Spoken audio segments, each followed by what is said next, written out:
This video is going to show you how to install your EZ Vac. So here are your pieces. You're going to lay out these main pieces of the unit itself, and first you're going to put the unit together. So the first thing you want to do is take your rubber mat. You're going to look on it. It's going to say this side up on it. You want to have that side up. Slide it over the unit, and you're going to have to snap it into the groove. Now this can be a little tricky. You got to stretch it out a little bit and slide it into the grooves. And then once you get it into the grooves, you'll be done with it. What it's going to do is basically help create a bigger suction to pull more trash in. Okay. Then you're going to take your rocker arm and you're going to slide it into the back there. It just pops in. It's very simple. Then you're going to take your floater and you're going to put it on this piece. This piece is basically helping your unit from getting caught up in your ladder and whatnot. So unscrew the nut that's on the top of the unit. Slide that piece on, and then you put your nut back on and tighten it down real good. Again, it's real simple, but this is going to be the main unit itself. Okay. Then you're going to put the hoses together.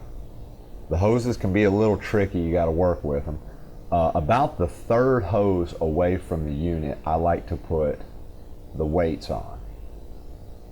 Now this is the hose that's got the double female side. That's the one that's going to connect to your diverter. Check your flow. It shows an arrow on which way the flow needs to go. Pop that in. And then you got your two angles here that you're going to use to hook on your vacuum plate. Okay? Depending on what vacuum plate, whether you need these or not. Okay? Now once you have that, your hose is put together, you're going to connect that to the unit itself. Now what we need to do is we need to get all the water, or we need to fill this unit with water, get all the air out. So what we're doing is we're running the hose through the water like this, and it's pushing all the air out of the open end of the hose. Okay, this is real important. If you have a bunch of air in here, the unit's not going to work properly. Okay, it has to be full of water. So we run it all the way down through this until the hose comes all the way out, and then we have it underwater. At this point, keep it underwater. If you pull it out, you're going to get more in it. Make sure your pump's turned off. Okay, it's easier to do with your pump off. There's our unit piece. Make sure your basket's down.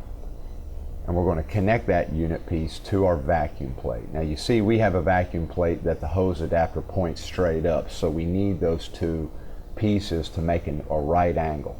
If you have a vacuum plate that already has a right angle on it, you won't need all these pieces. Okay? But connect it to your vacuum plate. Make sure your vacuum plate's sitting down good, and then you're going to be ready to go. Cut your pump on. Now, to tell that this unit's working properly, what you're going to have is you're going to see that the unit starts shaking in the water. It's going to start pulsating. You can see it pulsating here with the, and you can even see it moving around. You can see that your guy's working. Okay, you see the shaking of the water and the shaking of the hose. That's the pulsating. It's a little clicking that it's going to do because there's a diaphragm inside of it that's popping back and forth.